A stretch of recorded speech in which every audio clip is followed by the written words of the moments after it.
Ladies and gentlemen, welcome back to the long-debated revolutionism. That's right, it is the TLDR podcast. My name is Daniel.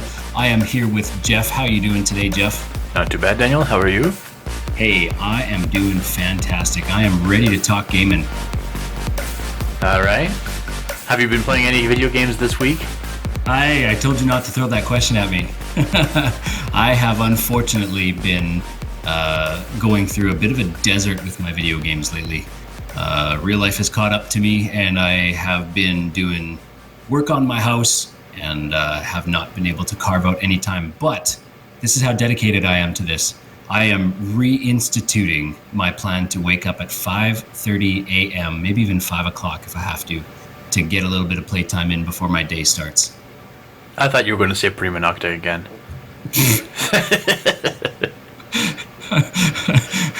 I don't even know what that is. Oh, it's from like Braveheart or something. What? All right, this is a great start. What about you? What have you been playing? I've returned to Minecraft a little bit. Of course you did. I played twice and died twice, and then I played a third time, and that third session is going strong still. The one game I spawned in a villager town. I don't know what it's called. It's like a desert town with NPCs running around in it. And I was like, sweet, I can just hijack this town. It was great. And I can't remember how I died. I'm not gonna lie, I can't remember how I died, but I died in that game. And then the next game I started, I spawned right next to this huge spire mountain that was like twice as high as the clouds, and I didn't even know you could build that high. So I was like, oh my gosh, it's going to be really risky, but I should build my house at the top of that thing. And sure enough, I got to it took me like in game time, which I think a day is like 20 minutes or something like that. It took me the whole day to get to the top of the mountain. Oh my goodness. And then the sun went down, which causes enemies to spawn, and a creeper exploded in my face and killed me. But the third time is, I'm like, every time I get to a cliff or anything like that, I build a huge wall around me, and I'm being extra careful. And what's really interesting about the Minecraft thing that I'm doing here is I just arbitrarily decided to start playing it. There was no like outside motivator or influencer that made me play the game, and yet for some reason, simultaneous to around the time that I started playing Minecraft again, it's experiencing a huge resurgence on YouTube and Twitch, thanks to people like PewDiePie, for example, who have been playing it like a lot. And actually been getting an awful lot of news show up on PC Gamer or the at TLDR podcast. No, at podcast TLDR on my Twitter feed. All kinds of Minecraft stuff. So it's pretty incredible to me what kind of influence these big guys are having. What about Ninja? Is he playing it too? I'm not gonna lie, I have no idea. I haven't really followed up on that very much. But yeah, I'm just playing the base game. There's so many mods for that game that make it even like actually worth playing for people like you, and yet I haven't even given it a chance with the mods. I will one day, but there's I actually downloaded a mod pack, which is a pack of like 100 mods called Ozone, and you have to manually allocate RAM for Minecraft, otherwise it'll only use like the minimum amount as a default, and therefore your game will crash trying to load in. Really? So in the past you were able to, there'd just be this argument line for expanding how much RAM Minecraft was allowed to use, but now the launcher has been updated, and I have no idea where to go to find where to like reallocate RAM. So as a direct result, I can't even load in the mod pack that I downloaded. So I'm just playing the classic version. There's plenty of difficulty already. There's for example, After starting this hardcore run, I've learned of a challenge to do not just hardcore, but to get to level 100. Which, yes, there's Daniel. I'm not sure if you're aware of this, but there's actually an experience system in the game, and so you get to level. The challenge is to get to level 100 and also beat the game. And of course, to beat the game, you have to defeat the Ender Dragon, who is in this like special void realm, surrounded by Endermen. And this is sort of irrelevant to Daniel, but Slender or Endermen are very, very like hard hitting enemies, but they won't hit you unless you look straight at them. Like they won't aggro; they'll stay neutral unless you stare right at them. So the fight with the Ender Dragon requires you to look in very specific places. You can even bump into them; they won't aggro unless you look right at them. So it's just a really interesting fight, and to beat that boss on hardcore is like beyond my realm of understanding right now, because I think I don't think the Ender Dragon itself is very difficult. It's just all the mechanics and adds and stuff in the fight itself that makes it difficult. But anyway, so that's sort of the challenge I'm pursuing right now in Minecraft. But that game hasn't taken up all of my time either. I've been also playing Enter the Gungeon, which... Have you heard of that one, Daniel? I have heard of that one. I've never played it, but I have heard of it. Okay, so Enter the Gungeon is like Binding of Isaac. It's a bit better, more flashy graphics, I would say, or animation. Everything is based on like a gun pun. All the guns that you can find and pick up are like references to movies or other video games. And it's just a really, like, there's a gun you can pick up. I think it's just called Shell, and it's a giant. It's a gun that looks like a shotgun shell, and it fires shotguns, and the shotguns hit walls and go off and stuff like that. That makes sense. Yeah. It's really, it makes fun of itself, and it's not like afraid to do that either. Yeah, it doesn't take itself too seriously. Yeah. Oh, not at all. Great. But it's just it's a roguelike game where you go into a map, you play a little bit, you die, you restart. But there's certain currencies that carry over into the main hub, where you can like purchase and unlock new items and weapons and stuff like that. There's different classes you can choose from, much like in Binding of Isaac, where you can choose to play either Isaac or Blue Baby or whatever. In Enter the Gungeon, it's the same way. You have like the convict and the soldier, and I call him the Han Solo character. I don't know what he's called, but he can pick locks, and he's kind of, he looks like he's like a cool like rebel character kind of thing. So this really just looks like a dungeon crawler set in like a kind of a early 90s kind of. What was that? That was me trying to English. Like an early 90s kind of aesthetic. Kind of 3/4 top down, or maybe full 100% top. Yeah. Yeah, it's like 3/4. Yeah. Yeah, it looks kind of neat actually. Yeah, it's with Binding of Isaac, when you play the game, it only takes you maybe, I would argue, 4 to 6 hours of play if you're a casual gamer to get to Mom and beat her. And then once you beat Mom, it expands the game massively, and there's suddenly like a billion other much more difficult bosses like further into the game. But but the first time you beat the game, it stops at Mom, and then the next time you beat it, you beat Mom, and then you have to destroy Mom's heart, which when describing it now, it seems really weird. But your mom in the game is basically like a religious zealot that has sort of become perverted in her beliefs. So it's obviously called the Binding of Isaac because of the religious text. And Isaac's mom in the game is basically treating him the same way that what's-his-face treated Isaac in the Bible. Up until, of course, God intervened. But, of course, in Binding of Isaac, God doesn't intervene. Isaac just has to fend for himself. I'm off topic, though. And with Enter the Gungeon, it's a much more difficult like process to get to the final boss, and the final boss is a dragon, spelled Gun at the end, not G-O-N. Oh, of course. Yes. Yeah. And he he has Uzis, and he throws daggers, and the daggers themselves have Uzis, and it's a really really wacky fight. But I've probably put about 60 or 70 hours into that game, and I haven't beat the dragon yet. The dragon is really difficult. Just getting to the dragon is difficult. And you play that on PC? Yes. Just like with the keyboard, or do you have I have used the keyboard, or I've used the controller before. I prefer the keyboard, but both work. Right? Both work perfectly fine.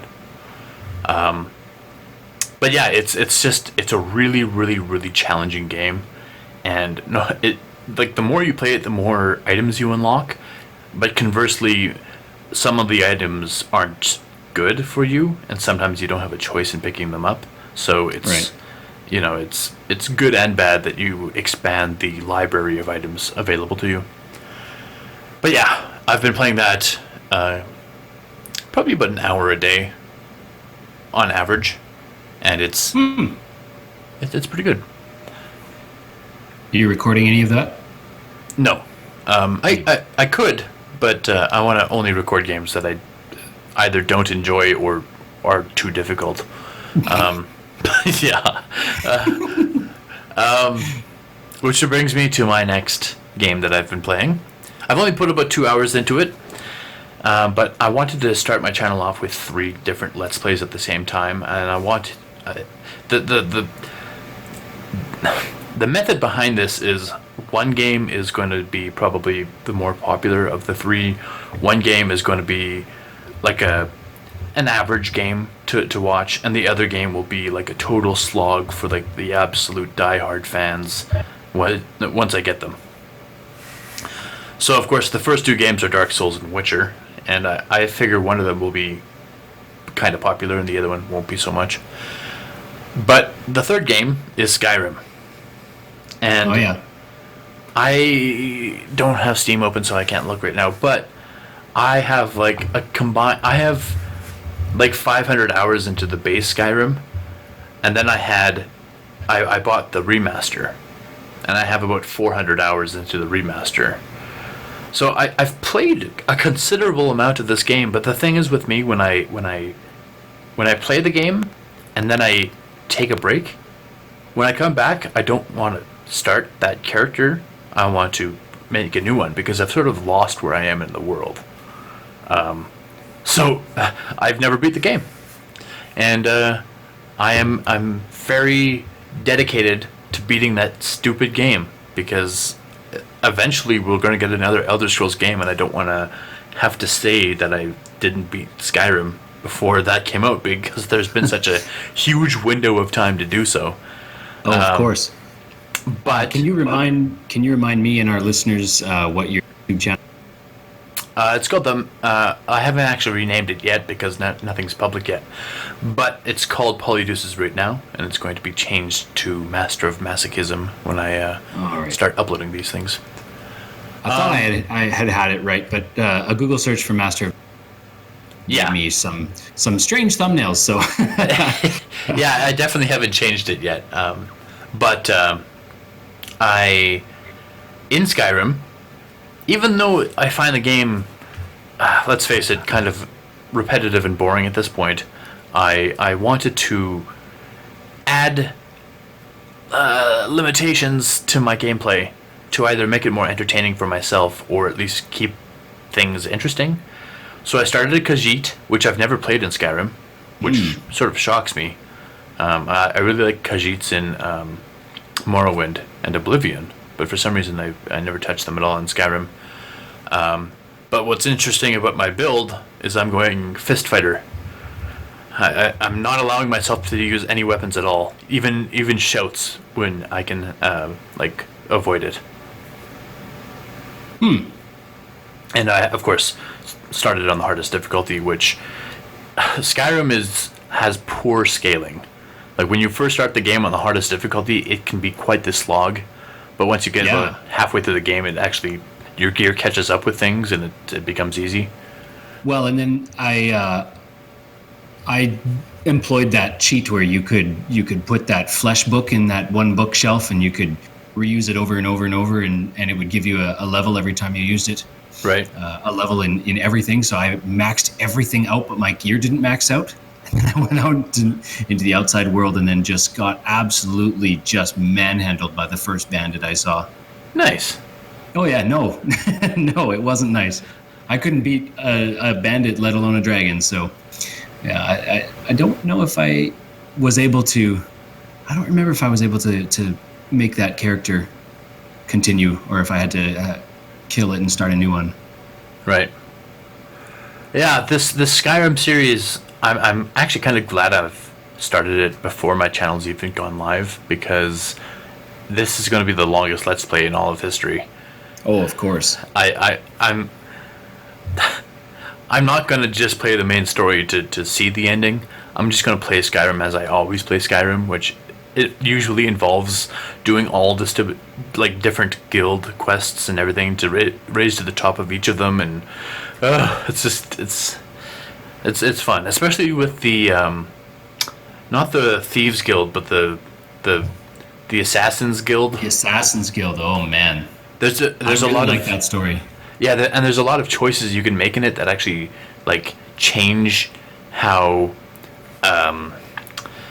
that jester guy, you can kill him or keep him alive, and it changes the quest line. So yeah.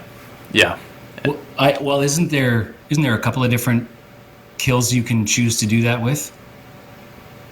I can't remember specifics, because I remember the one game I killed the jester guy because he creeped me out. Oh, and yes. Then I found out later on that, oh, you can keep him alive, and he actually becomes kind of helpful. So, yeah. Anyway, so I can't think of any other games I've been playing. I booted up Terraria for half a second and closed it really quickly. But other than that, nope, that's it for me.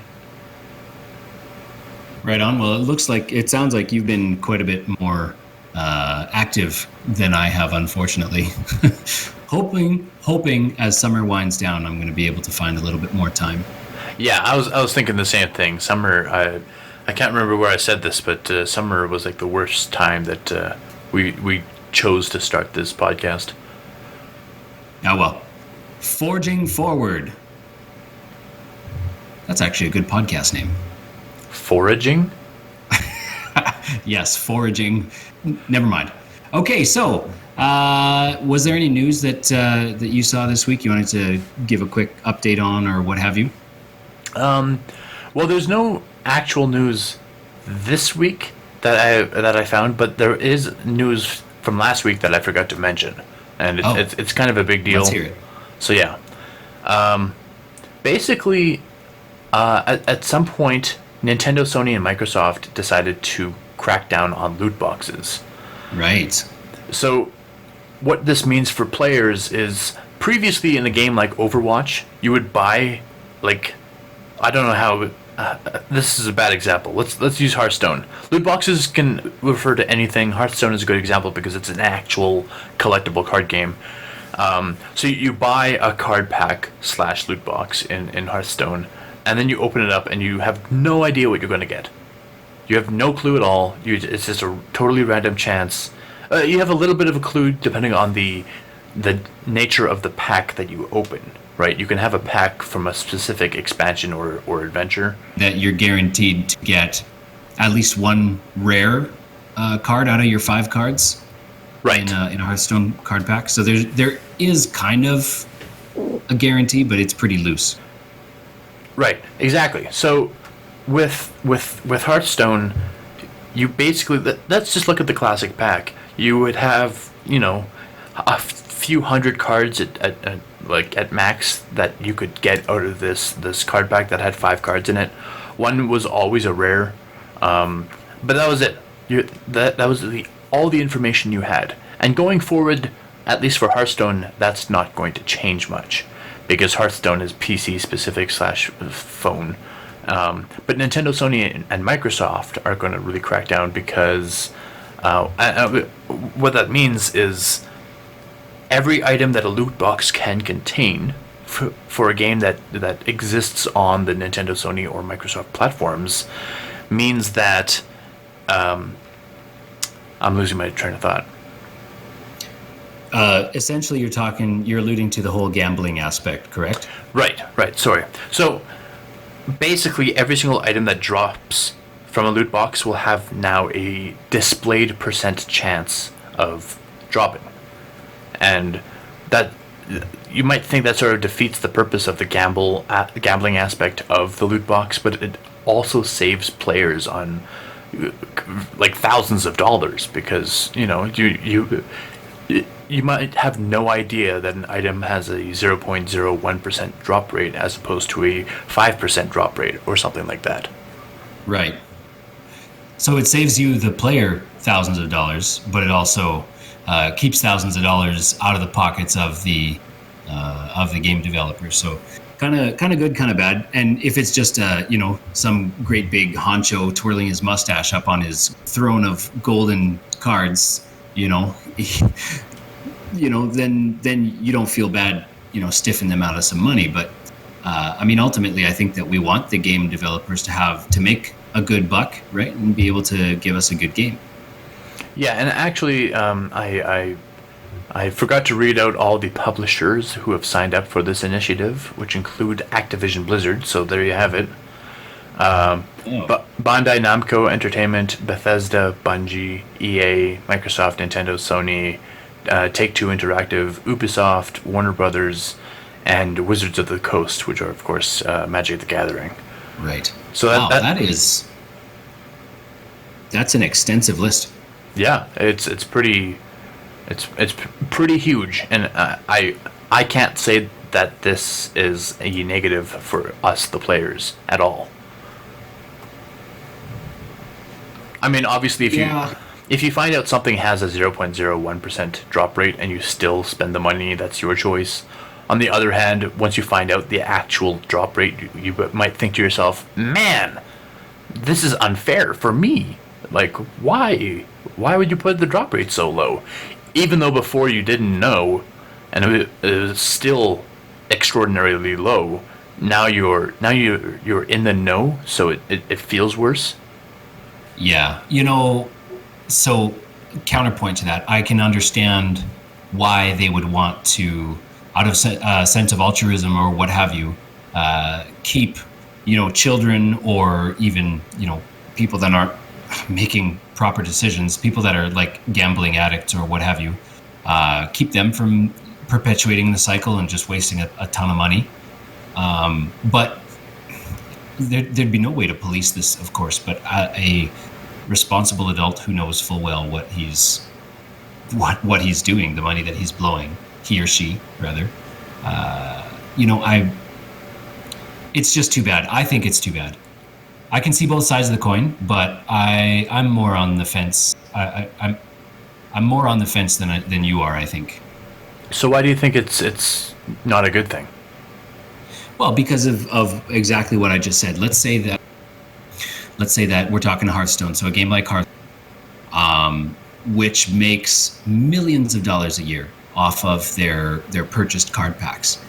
People are looking for, again, probably Hearthstone is a bad example because you can do what's called dusting the cards. You can disenchant your cards and turn them into a certain amount of dust. Depending on the rarity, you get more or less dust for the card that you disenchanted. So no matter how many card packs you buy, there's still a return on your investment, however slight. Not all games offer that. So Hearthstone's not a great example because there is still an ROI on those card packs that you're buying. But we can just stick with Hearthstone because it's a game I know and whatever else. I want them to be able to continue to put out a stellar game. And if there's, say that, just pulling a number out of my butt, but let's say there's $200 million that they earn on a yearly basis off of card sales. Now all of a sudden, if you drop that because people are making more informed, you drop that to, say 150 million or 180 million, whatever the number is, it's less money in the developers' pockets, less money for them to create a stellar game.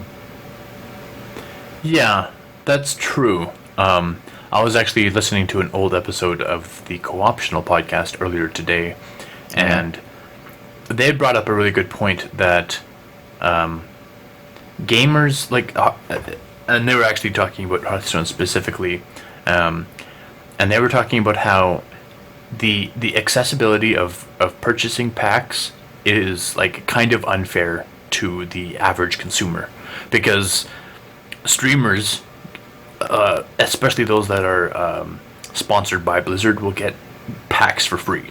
They don't have to pay for anything, even though they conceivably have tens of thousands of coins, because they play so much. They lots of the time they don't actually have to purchase the cards. Then there are the less popular Hearthstone players who also stream or record, but because they stream or record, they have the money from donations and stuff to just make these monster purchases. Like Total Biscuit used to do that a lot, where he would just buy enough card packs that he would get every single card for that expansion kind of thing. Right. And which is insane.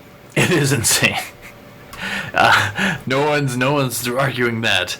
But then there's the average consumer, and the average consumer has to spend like $40 or whatever it is, $50 Canadian on these like packs of 40 cards, or these 40 packs of cards every time they want to get make a big purchase for Hearthstone.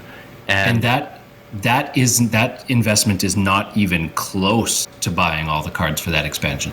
Well, exactly.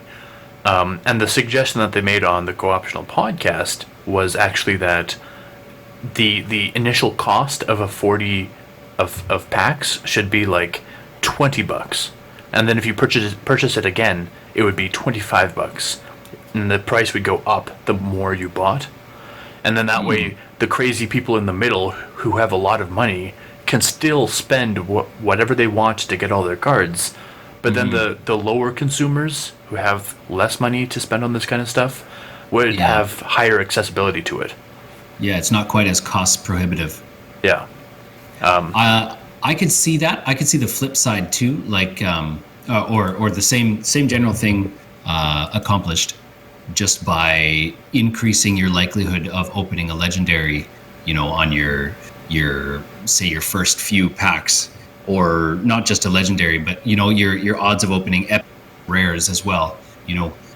Maybe only 20% of the first 5 packs, only 20% of them are common cards, and the other ones are better rarities. And I know before I had quit playing Hearthstone, they had implemented what they called bad luck protection, so that a person was able to get a better chance at opening a legendary.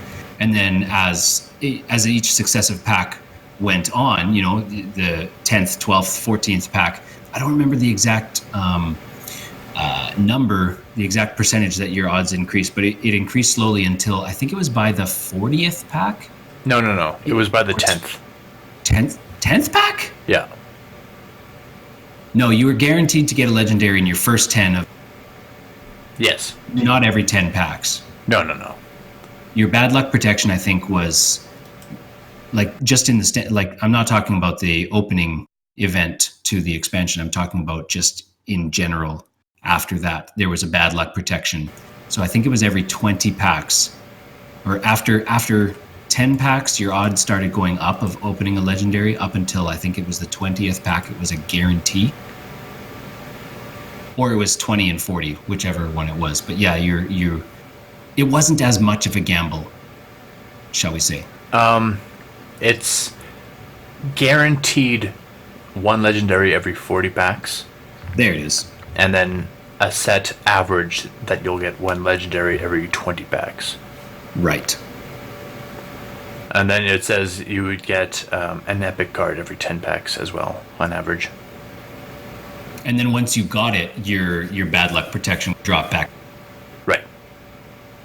You still have the same 1 in 20 odds, but yeah.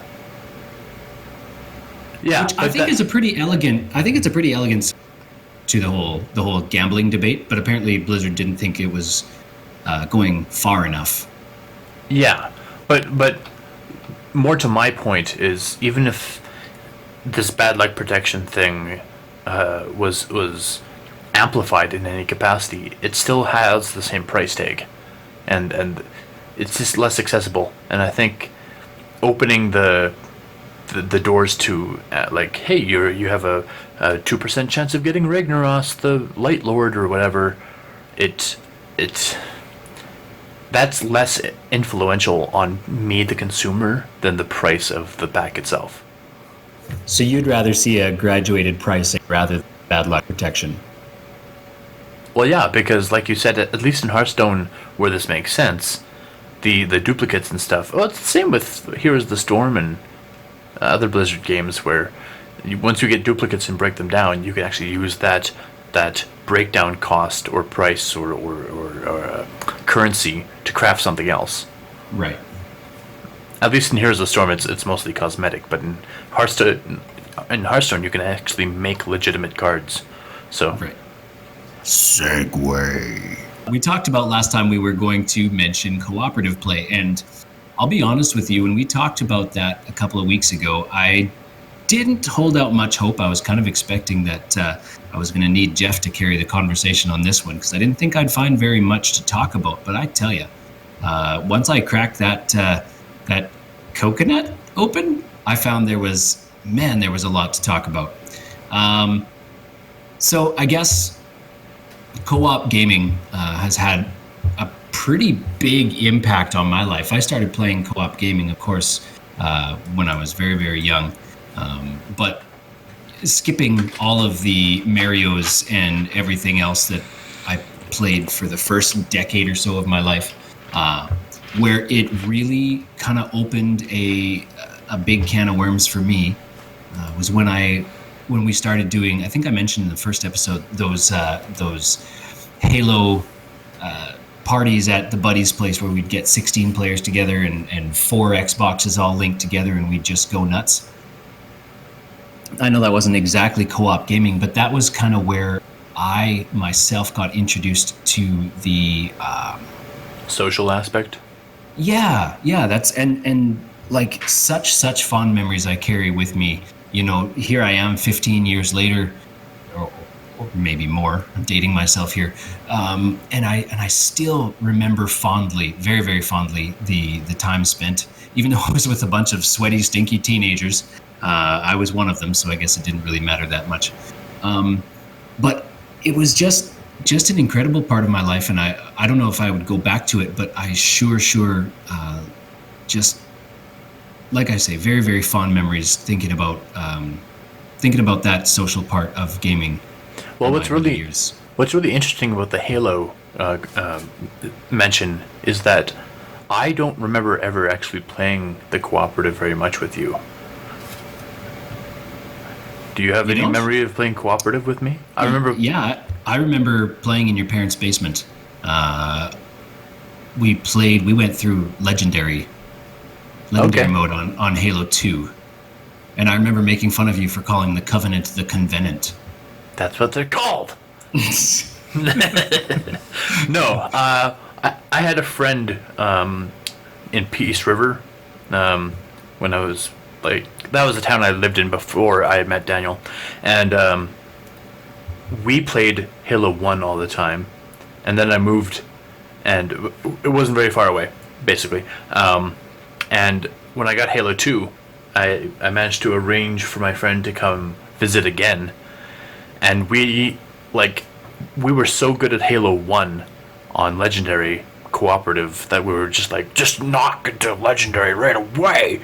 But the developers had bumped up the difficulty one more notch in Halo 2. And it you know that part in the very first level where the Covenant break through? Covenant.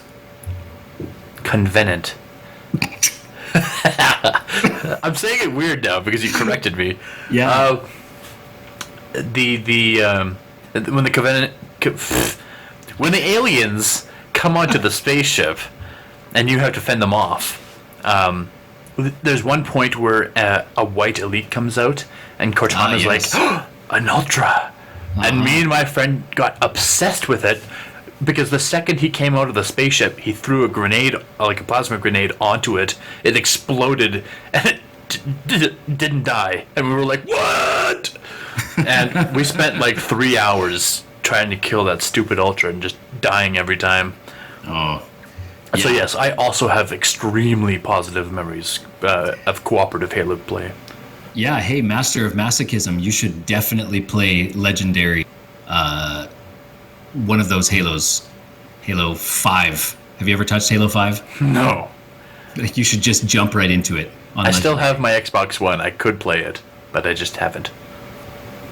One of the things that just absolutely floors me is looking up the psychology and the body's kind of unconscious, subconscious responses to things. And it's not necessarily a topic that everybody's going to be super floored with, but I find it personally fascinating. So when you play a game like cooperative gaming, there is 3 separate hormones that your brain releases. So everybody take a deep breath, roll your eyes. Daniel's gonna talk about hormones. Ew. That's right. So the first one, very, very common, serotonin. Everybody's probably heard that one before. That's what gives you the feel-good sensation when you've beaten something. You're like, oh, finally I've beaten that boss, or hey, finally I've solved that puzzle. That one you can achieve all on your own. You can play a puzzle game, you can play whatever. That one is completely, it's yours for the taking. However, the next 2, oxytocin, that one's a little less commonly known, but also most people have probably heard that one. And this one was a new one for me, vasopressin. I think I'm saying that right. Vasopressin? Oh, of course, vasopressin, yeah. Yeah, of course. Everybody knows that good old vasopressin. So the oxytocin is responsible for your sense of attachment, your sense of altruism and compassion and trust in your fellow player. That is one that you do not get to achieve or secrete.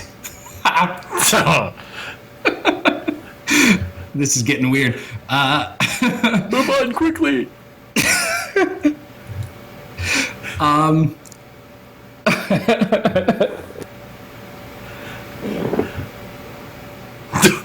Do you have a leather chair?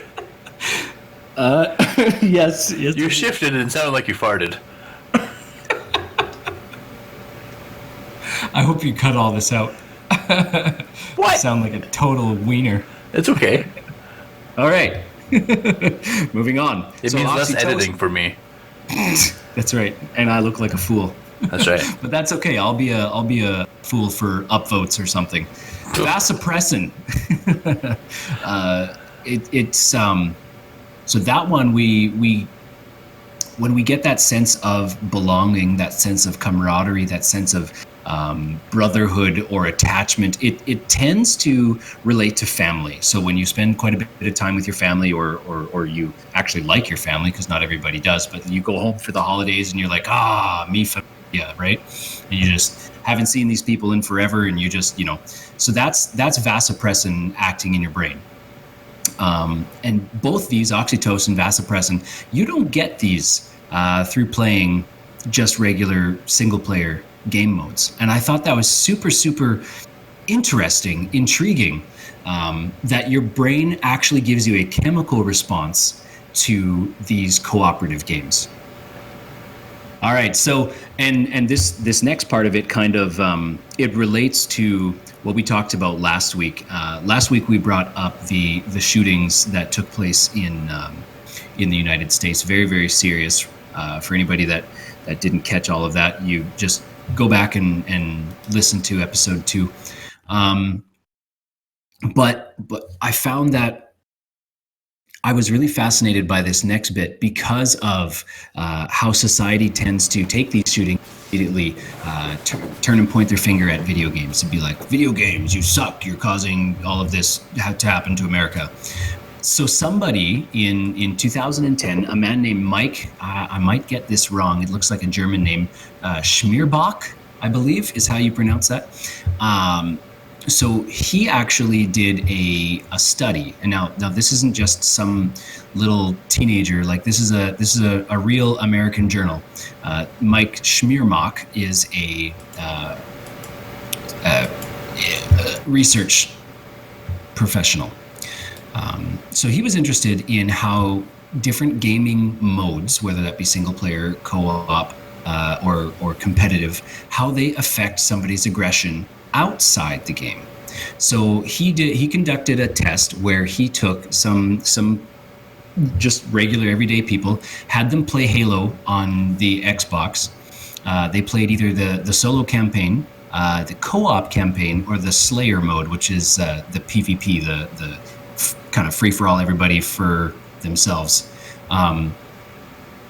So, and after playing for a while, so this is how he conducted the test. He had them play, and then after playing for a little while, he had them put their controllers down, and he had them fill out surveys. Part of this survey was to they would take a couple of letters, whether that be like a C or a C and a D, or a B and an L, and then ask them to complete the word, to use these letters in a word, and the word that they would come up with was kind of the results of the study.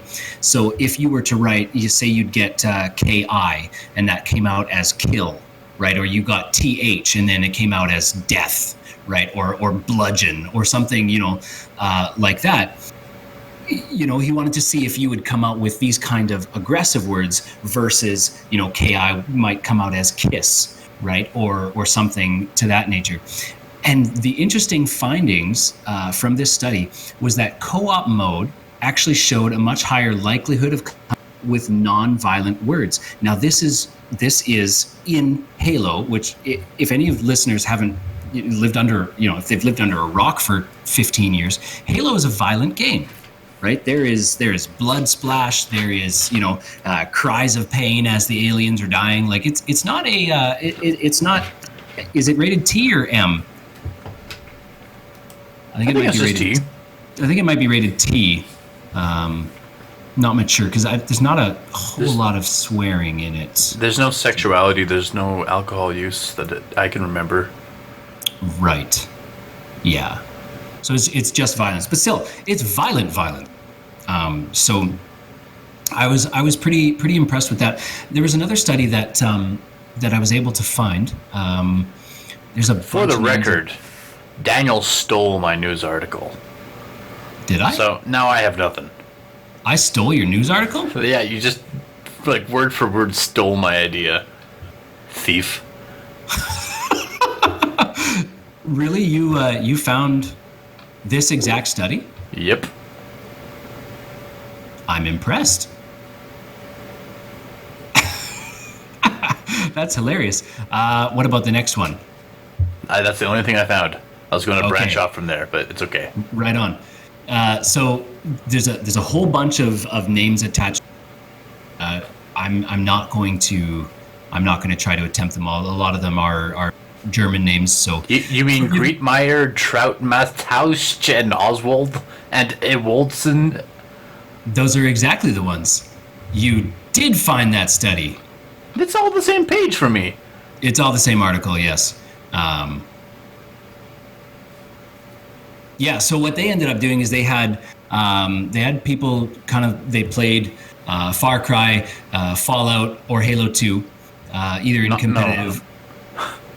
Flat Out. That's not a thing. What's Flat Out? I don't know. Google it. Oh, it's a racing game. Oh, is it? I've never heard of Flat Out before.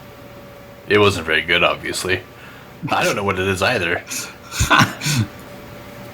Yeah, so what they ended up doing is they had people they played Far Cry, Fallout, or Halo 2 in either a competitive or cooperative mode.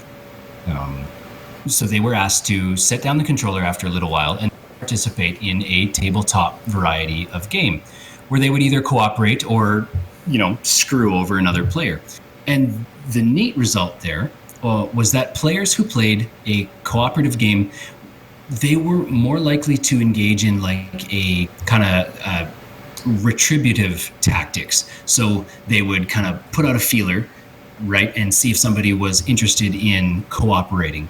If the person reciprocated and they started cooperating, then it was a great team right away. However, if the person that they were trying to cooperate with ended up kind of backstabbing them, then they sought every opportunity they could to just punish that person. And this, I guess, this kind of behavior is common in the psychological world for somebody who is looking for a cooperative play. So while Daniel did a lot of research into this, I just all week long I was racking my brain trying to think of good examples of cooperative play. Because of course he brought up Halo, for example, and Halo is the kind of game that if you insert a second player into the campaign, nothing changes. The campaign stays the same. In fact, some single player aspects like still stay the same, like when Master Chief gets out of his little capsule at the beginning of Halo 1 for the first time. If you're playing cooperative, the second player isn't in that cutscene. He just shows up after the cutscene kind of thing. Right. Yeah. And going forth throughout the entire game, there's no mention of a second person, because technically Master Chief is the sole survivor of his little crew, right? So lore-wise in Halo, it doesn't make sense to have a second Master Chief running around. So the story doesn't really recognize it, which is a weird choice to make for the developers to design a story that allows cooperative mode but doesn't acknowledge it. And in Halo, when you play cooperative mode, it doesn't add additional enemies. It doesn't necessarily make the game more difficult. It might make ammo more scarce in the sense that two players are now shooting weapons, but really it doesn't really adjust anything for the cooperative play. But if you look at other games, F.E.A.R 3 was the same way. And of course, F.E.A.R 3 was never very popular, but in the game, when you play cooperative, nothing changes. It's just two players going through the same single-player campaign. Right. But then there are games like Dead Space 3, which I find really fascinating, in that in Dead Space 3, now, it may be different. I may be remembering this wrong, but in Dead Space 3, you could either play solo as the main character, the protagonist of the series, or you can play cooperative. And then cooperative, one person is the protagonist, and another person is another important character in the third game's story. And so what ends up happening is, of course, this is a horror game. It's like a horror shooter. So the main character, partially due to PTSD, but also due to just occurrences around him, begins to hallucinate things. So while you're playing through the game in cooperative, the person playing the protagonist will start hallucinating, and the player playing the second character won't see anything. And it's like you're both traveling through the same area, and you might think, well, the second player is now out of the loop of what's happening. But conversely, further down the line, these things that have infected the protagonist start to infect the second character, and he starts to hallucinate in like minor bursts as well. So, and like in such minor bursts that you don't even realize your character is hallucinating. You think what you're seeing in the game is like reality in the game. So it's actually a really neat use of cooperative play being integrated into a story. I've never played Dead Space 3 on cooperative, but I have watched a Let's Play of it, and it was definitely that way, where one person saw one thing and the other person saw a different thing later on, kind of thing. Right. I wonder if that has to do with, those kinds of choices you were talking a minute ago about Master Chief. When he comes out of the capsule, there's only one Master Chief, despite the fact that you're on cooperative play. I wonder if that has to do with development hours available, or possibly disk space. They don't really have the disk space to include two different cutscenes. Oh, it's entirely possible, but it would also create like an alternate universe within Halo if there's two different Spartan soldiers, right? Fair enough. But so these games, Halo and F.E.A.R have a cooperative in the sense of having just a second person that you want to play cooperatively with. Like there's no like further depth to that. And then of course Dead Space 3 adds a little bit of depth by making each experience different enough that you could technically play through the game again with like reversed roles and experience something else. And I think that's pretty interesting. But then you have games like what's a good example? Portal 2. In Portal 2, you had a campaign mode for single player, and then unlike Dead Space 3, where the essential story was the same, whether you were doing single player or cooperative play, in Portal 2, the end game story was the same, but the getting from point A to point B was completely different in cooperative. In cooperative, it required your second half to like complete the levels, and the levels were aptly like the multiplayer variants of these levels were like changed just enough that you required two people to do it, kind of thing. Mm-hmm. And I thought that was, and Portal 2, of course, was a huge success when it first came out. Nobody's ever going to argue that it was a bad game. There's speedrunners and everything. It has a huge cult following around it. And I think, honestly, it was just that the cooperative was in no way a hindrance to enjoying the game. And in a game like F.E.A.R 3, which it's supposed to be a horror game, but it didn't live up to that. And adding a second person to enjoy it, like, takes even more away from the horror, because of course, lots of horror games, a lot of the time, your character's completely alone in the world, kind of thing, right? Like that's supposed to add to the fear. Exactly. Yeah, you're kind of you're not quite so scared for your own survival, right? If you've got somebody else there with you. Exactly. And like I said, Dead Space was also kind of a horror game, but in this case, Dead Space was just a much better developed game than F.E.A.R was. But moving on, then these other games that I'm going to list are games that are like basically designed from the ground up, relying like entirely on cooperative. And these are the games that really, really intrigue me. So the first game I'm going to mention is probably the game I know the least about. It's called Overcooked, and I believe it's 2 to 4 player.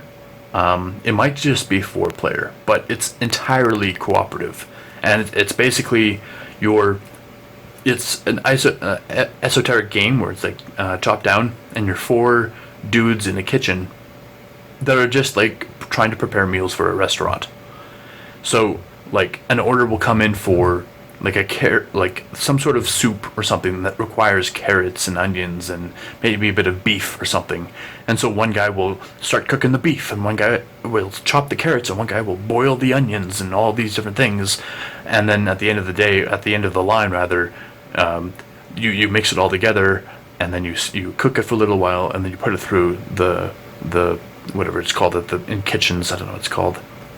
Where the guy expedites. I don't know what that area is called. Anyway, but you all have to work together to make the dishes. Otherwise, you definitely won't have enough time to make the dishes. And the more dishes you make accurately, etc., will give you a higher score. That almost sounds like a phone game. Yeah, it could probably function as a phone game, actually. But of course, the iterations that I saw on YouTube were hilarious because it was 4 guys tripping over each other. But it's also the kind of game that really, and I'm not even trying to make a joke here, I think that kind of game would really help bolster cooperation in like office environments where you need a team to work together well. Like have them play a game where they're required to succeed together. Oh yeah, team building exercises for sure.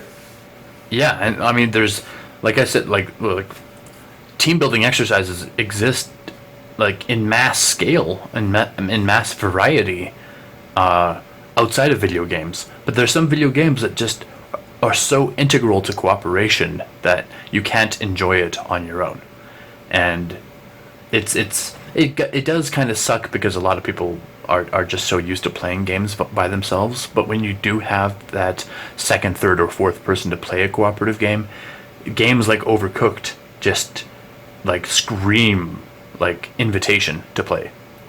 Yeah. But Overcooking. I was just going to say that sounds fun. Yeah, Overcooked for sure. It's very cartoony. It's very easygoing, and it's never. It only gets stressful because people are either perfectionists or whatever. But the next game is called Keep Talking and Nobody Explodes. Have you heard of this one, Daniel? I think I have, actually. It was kind of a fad game. Like it came in and came out really, really quick. But when it was in big. Like everybody played it. And it was the kind of game where one player had this, in the game itself, had this like suitcase-shaped item that had all these different puzzles on it. And then the other person outside of the game had like a user manual that explained all of the puzzles. And so but it had no pictures. So the person reading the manual would say, okay, describe this puzzle to me. And then the other person would say, okay, it's got 4 wires that are going horizontal from one another. Each wire is a different color. There's a code at the top. And then the guy would have to like flip through this manual to find the puzzle the other person was talking about. And then you'd be like, okay, well, is the top wire red, blue, yellow, or green? Oh, it's red with black stripes. Oh, okay, well, if it's red with black stripes, that means you have to cut the third wire from the bottom. Like, and then you had to solve each little individual puzzle, and you had a timer. And of course, because it's keep talking and nobody explodes means the timer, when it runs out, you failed, the bomb blows up. And they had like bomb specialists and everything, like in all these different YouTube channels play this game because it was accurate in the sense of like super duper high stress situations in order to succeed. And I found it just stellar in its conception, basically. It's almost like those games where we're just talking about team building exercises where as an office, you might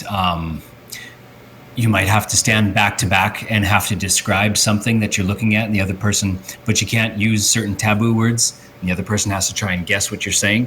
Right. It's kind of those communication skills, and that's impressive that kind of thing is being, is being fostered in a video game. Well, yeah, and it's doubly interesting because it doesn't. In order to enjoy it properly, you're supposed to have 2 people. But if you were by yourself and you tried to read the manual and solve it at the same time, which I have seen on different videos, sometimes they mess themselves up. They don't have enough time to read and solve and find the puzzles, etc., etc. And it's interesting how trying to play a game like that single player actually makes not the enjoyment factor, but the success rate worse. Yeah.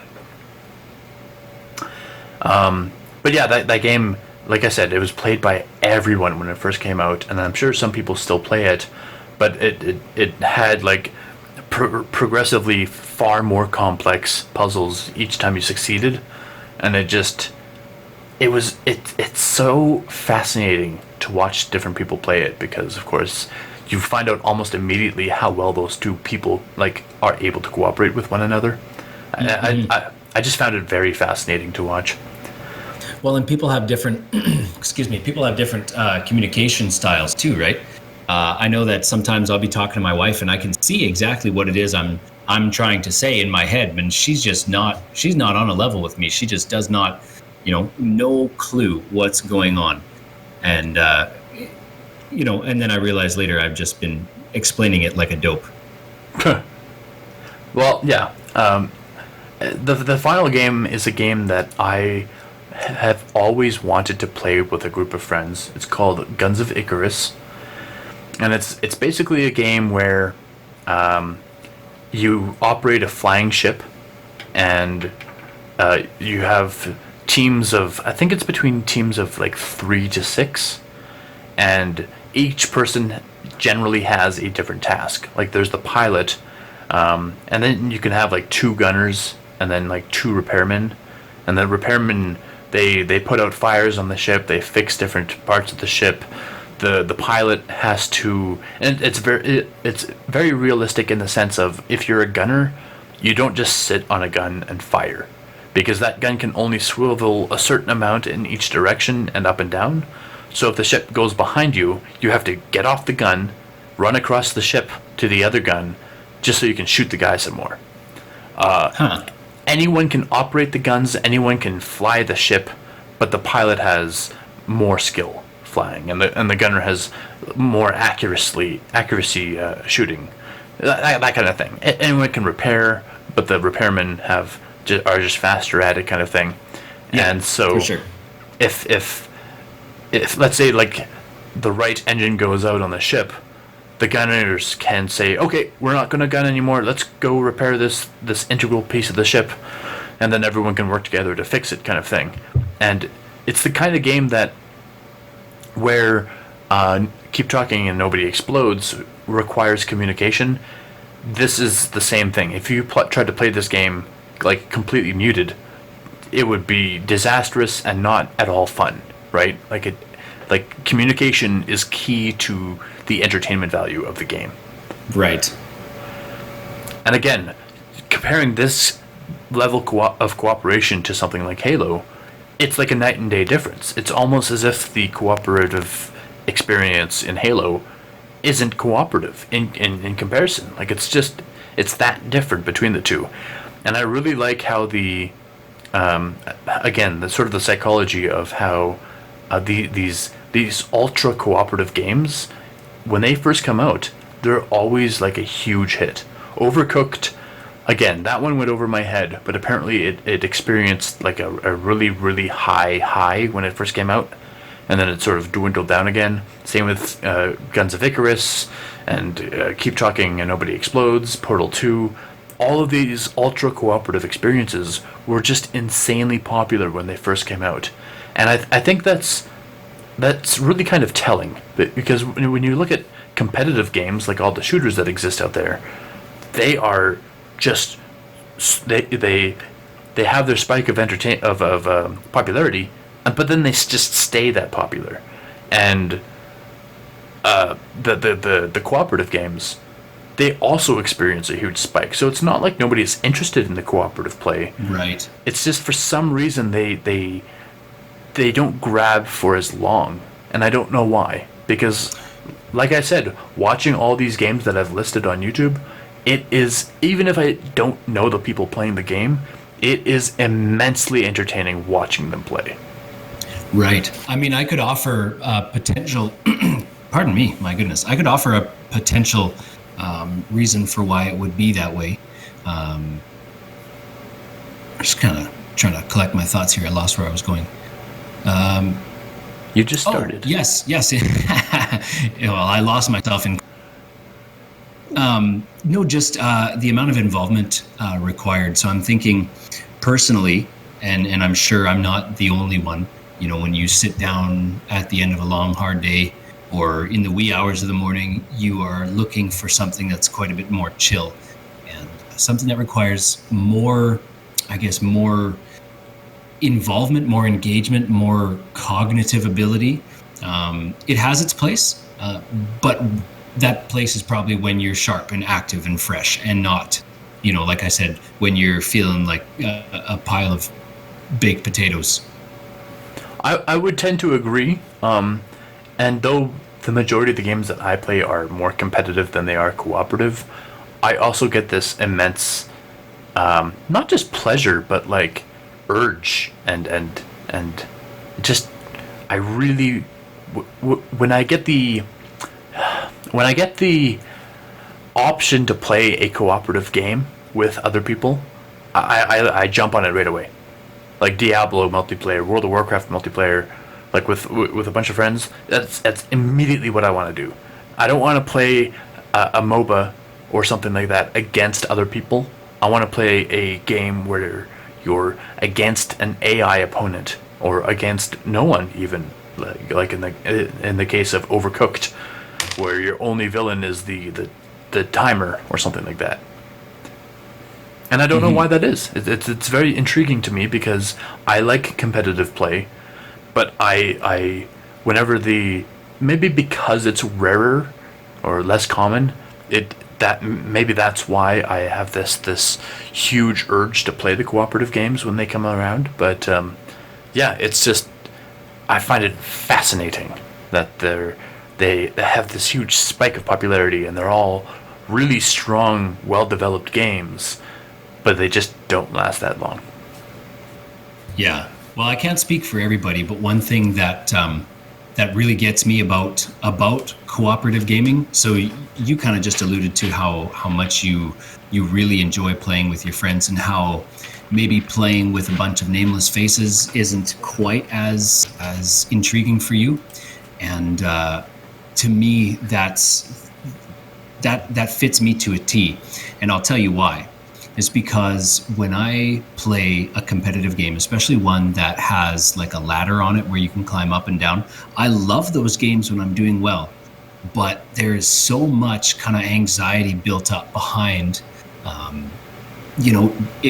poor performance. If I wonder, am I gonna make a ton of mistakes? Are people gonna yell at me? Or people, I just don't have the thick skin that I think I need to really, I guess, hack it in the extremely competitive world of like online PvP. You know what I'm saying? Right. So one of the things that I come up with when I was doing my research was this term called relatedness, and that's a psychological term they use in those circles. And what it means, what it alludes to is everybody's kind of universal need to relate to others, to belong to something, to experience care for and from others as well. And what that ultimately means, when I read that, I was kind of able to really discern, put my finger on the exact thing that bothers me about playing these high skill cooperative games. I'm talking like League of Legends, Heroes of the Storm, even high level of Hearthstone play. It means that there's real stakes involved in this gaming. It's more than just a series of binary code on the screen that gives me an extra rank, or maybe even some in-game rewards. There's an emotional investment. I would tend to agree. Yeah, of course. And it's not always necessarily my fault, and that's kind of where it really, my blood really starts to boil. I live in a place where I have rural internet. Like it's not super strong all the time. I often have latency issues, and when I've got like skill shots to make, this was especially bad when I was playing on my my Xbox 360, playing Halo Online. It was especially bad because I'd have to, depending on the latency that I was experiencing that day, I had to lead my targets, in one direction or another, and it made securing kills extremely difficult. And at the end of it, looking at my kill death ratio, I ended up looking like a fool compared to a lot of these guys that, the only difference in our skill level was that they had faster internet. And you weren't as good. I'm just kidding. Thank you for that. I certainly was not as good as some of the guys I played with, sure. But a lot of the problems that I had, I could chalk to, poor internet, poor graphical capability on the computer I was playing with. I played Heroes of the Storm with Jefferson for quite a while. And before they made the graphical change to stealth, it just never showed up on my computer. I was not able to see stealth, and we went into like the sandbox mode where you just you play one guy versus another in kind of the low stakes computer AI thing, and he would get into he would get into the character Valera or whatever, another character that has stealth mode, and he would he'd literally walk around me in circles trying to get me to be able to see it, and whether it was my eyes or my computer, I was never able to see it. And he could pick somebody off, that was in stealth with a skill shot every single time, just because I don't know if it was his graphics, I don't know if he's just got better eyes than I do, but those sorts of performance I guess handicaps, they're extremely frustrating, and they contribute to the ladder anxiety as well. So that about covers it for today's episode. I hope you enjoyed the cooperation cast. It was pretty interesting, I think. Daniel stole my story. I'm not sure if I'm going to edit that out or not, but yes, it was very humiliating for me. Well, early bird gets the worm or something. I recover quickly, yes. But yes, we must end it. It's about an hour and a half, I think, long at this point. Our next episode is going to be the soundscape of games, covering audio, music, sound effects, everything in between, both the good and the bad as well. So hopefully you can join us for that, because it's just going to be a really fun time. And Daniel? Right, so if you're looking for us online, you want to find out of Jeff and Daniel, or the TLDR podcast, you can find us on Twitter. That's at podcast TLDR. You can find our YouTube channel at TLDR podcast. And if you have a question for us, you want us to air a question on the show, or you just want to talk to us, chat with us a little bit, you can reach us through email at podcasttldr@gmail.com. So that about does it for us. Wow, English is hard. Yeah, thanks, ladies and gentlemen, for listening. Jeff, you got any last words? That's it. That's it. Thank you for watching. I don't know what you did there, but you ruined my outro. Yeah, no editing. Moving on. Editing. Good night, folks. See you later. I still have my Xbox One. I could play it, but I just haven't. There you go. Moving on. No, that wasn't awkward. Big awkward silence. We're 36 minutes in, by the way. 36 minutes. We haven't even gotten to the segment, so. I was just going to ask you if you were ready to head into our cooperative. Yep. Completely dry, no segue. Here we go. So we had mentioned last week that we were going to... Can we think of a segue? No. What you can just say segue. Segue. Like a sound effect. Segue. Holy crap! Did your speakers just go crazy? That's making it into the final product. Awesome.